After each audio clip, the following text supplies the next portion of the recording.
Thank you. Glad I got a bigger hot tub. Happy Wednesday, everyone. So, George Clooney called on Democrats to name a new nominee for the 2024 presidential election, claiming President Biden cannot win. Well, I haven't seen an actor take out a president like that since John Wilkes Booth. Stop it. After hearing Clooney's call for Biden to step down, the Dems are holding strong, adding, "We're not making any decisions until we hear from Bob Crane."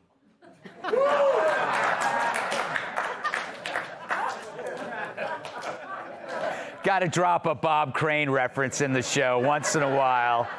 Mysterious death, though. Radio host Charlemagne the God said Biden's staying in the race because he has a giant ego.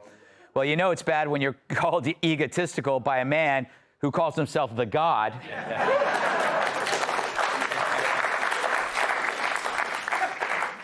On his podcast, Michael Moore called the Biden re-election effort the cruelest form of elder abuse he's ever been forced to watch. I guess he hasn't seen Sex and the City, too. A neurologist told NBC News that Joe Biden shows such obvious signs of Parkinson's that he could have diagnosed him from across the mall. Especially if Joe's taken a in a sharper image massage chair. I love those. Love those. President Biden attended NATO's 75th anniversary summit, where he reaffirmed his stance against Russian aggression, causing the crowd to cheer when he said, "Mr. Gorbachev, tear down this wall."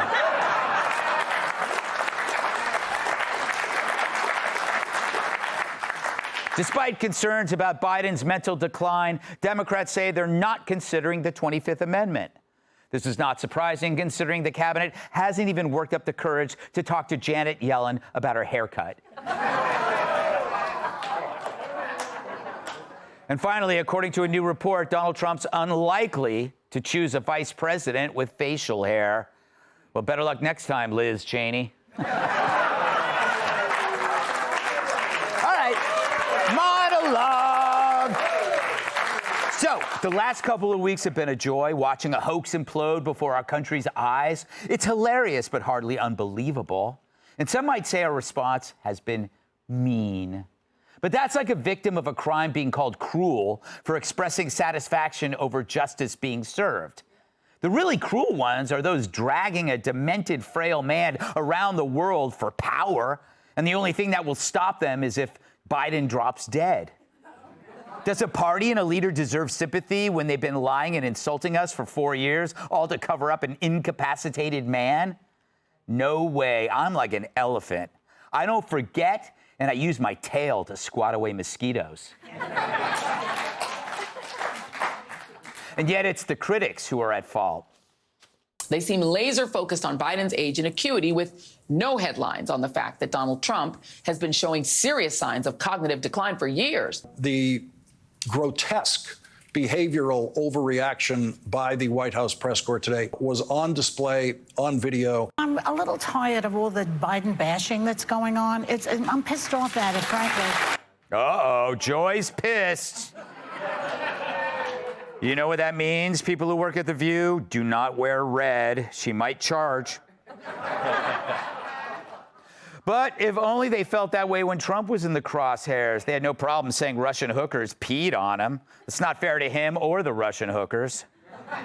But now Joe's infirmity is confirmed. The brain-dead cat is out of the bag, and they want to blame us for warning them ahead of time when the cat was still in the bag or the basement.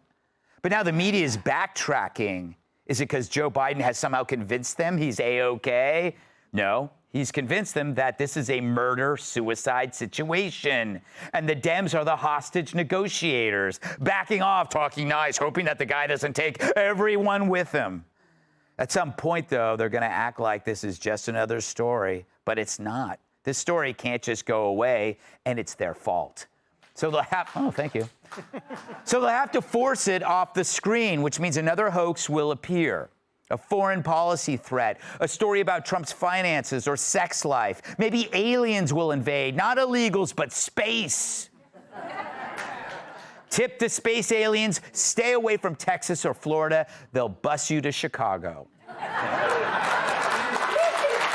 they'll eat you alive. Who knows?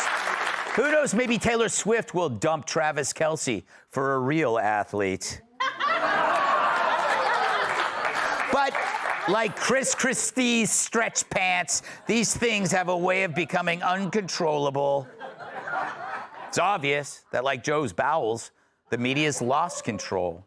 So this is where you come in. You got to watch out for the media's fake off-ramps created to distract or change narratives. They're like a dangerous cornered animal. Like when I found Cat rooting through the trash at Panda Express. Remember, what you're dealing with is something cunning and remorseless. Democrats. If you think Trump can win, remember two things. One, the red wave, which shows how Republicans can easily up a sure thing. But also, Republicans see politics as a part-time job. Democrats live and breathe politics. For Dems, it's the only job they have. So they're already scheming. And they rely on one sentence to justify all the dirty tricks. But Trump is a monster. It's the singular reason that justifies the hoaxes, the lawfare, changes in voting, and so on. But that fell apart with Biden. If, in fact, Trump is an existential threat, why run a guy who's being held together by compression socks and Polident? That question, it needs to be asked again and again. Then there's this question. Well, he also said he's sharpest before 8 p.m. So, say that the Pentagon at some point picks up an incoming nuke. It's 11 p.m. Who do you call? The First Lady?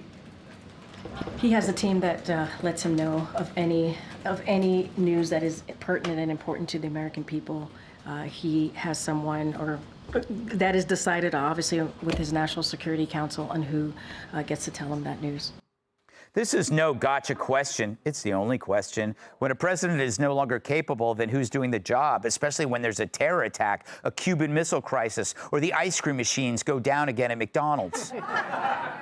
If it's not Biden, then it's not legal. And what of Trump? Well, he can do something else. Meet with the victims of hoaxes. Have a conversation with 4 Democrats who still believe in the fine people hoax, drinking bleach hoax, whatever. Roll the clips unedited to see them in context. Let them pull on his face to learn it's not Hitler wearing a Trump mask. Think of it as deprogramming. In person, Trump's funny, sharp, and charming. He could talk a G-string off Larry Kudlow. That's hard to do. And unlike Joe, he remembers names, doesn't drool, and won't send his wife in to save him. The result, the hoax victims realized the monster they hated so much paid them much more respect than the party ever did to them. And that's something the Dems don't want America to see even more than a President Trump. And another way to help, kick back. Just kick back. Let the hoax machine eat itself. Who knows? Maybe they'll do the idiotic thing and keep Joe in. They'll say, even if the president's incapacitated, there's always his team that lied for years that he's incapacitated. So you're in good hands with Captain Hook. Let's welcome tonight's guest. Her mouth overheats so often she gargles with Prestone. Co-host of Outnumbered, Emily Campagno. The only thing his patrons send back are their phone numbers. Chef and restaurateur Andrew Gruel. His act is so old it has liver spots. Writer and comedian Joe DeVito. And she's like a TSA agent. She screams at you for no reason and then steals your nail clippers. New York Times bestselling author and Fox News contributor, Kat Tiff.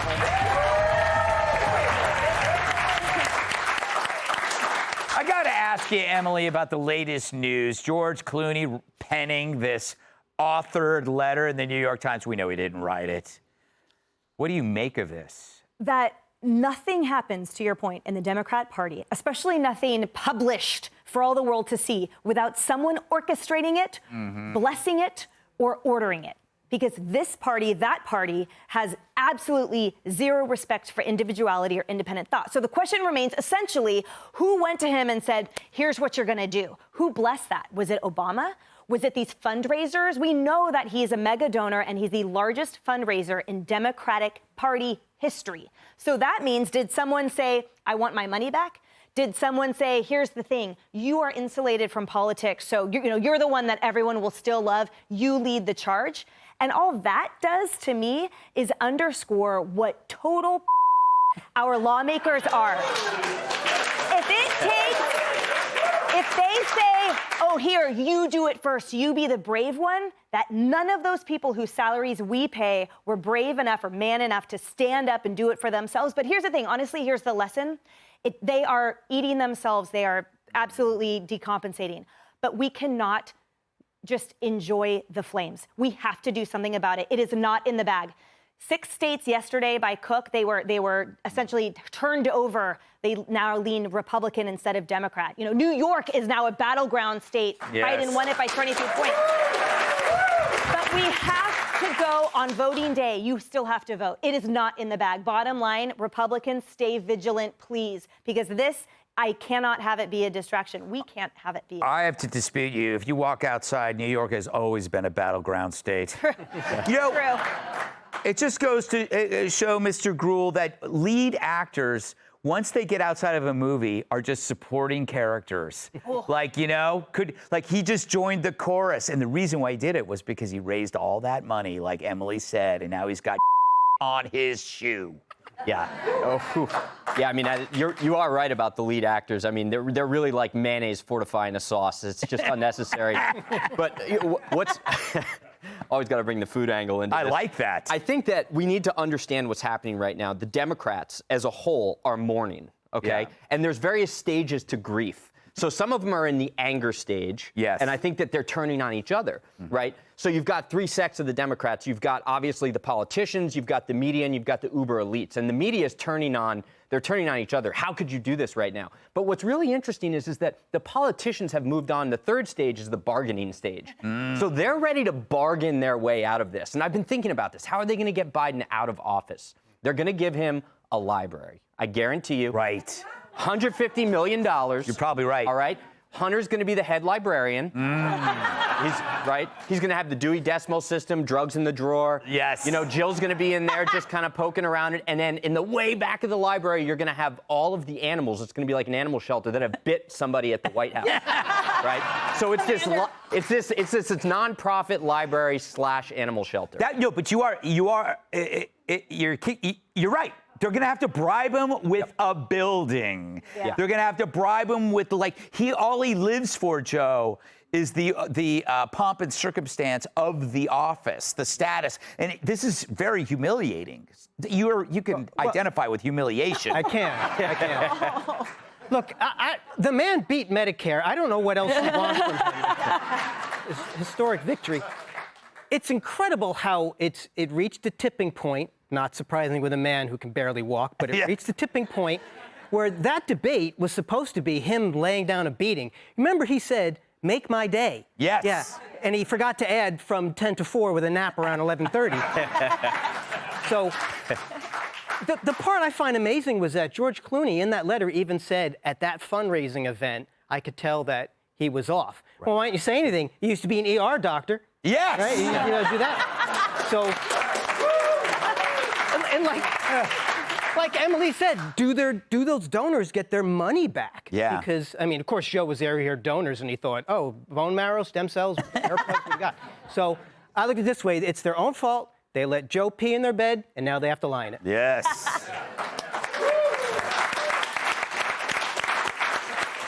Kat, is Biden going to be around this Friday? Do you think it feels like the momentum has changed? And I think it's funny that those clips that we showed of Joy Reid happened yesterday. Yeah. So now that Clooney came out, they're all going to have to change their story. But it also can be really hard. I think a lot of these people in the media are in a really difficult position to admit that they were wrong. It's hard to admit you're wrong when they've spent all this time saying, no, he is doing great. It's ridiculous to say that there's anything mentally wrong with him, that he can't sit up to the job. I mean, a lot of us can relate to that a little bit in some way. Like when you have stood by a man and you have stood up for a man to your friends, right? We've all been where it's like, you don't know what it's like when it's just the two of us behind closed doors. Like, he's different, right?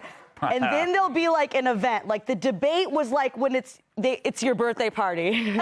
Yes. And everyone's there, and maybe like, I don't know, just off the top of my head, you get thrown out of your birthday party for vaping at the bar. Right. And then he, instead of going with you, he stays there and is hitting on other women in front of your friends. That's what that debate was, where it gets harder and harder to deny it. But man, the human capability for denial when it is inconvenient or uncomfortable to face the truth is really, really strong. Chicks marry serial killers in prison. Knowing after. That's actually a completely different thing that I don't relate to at all.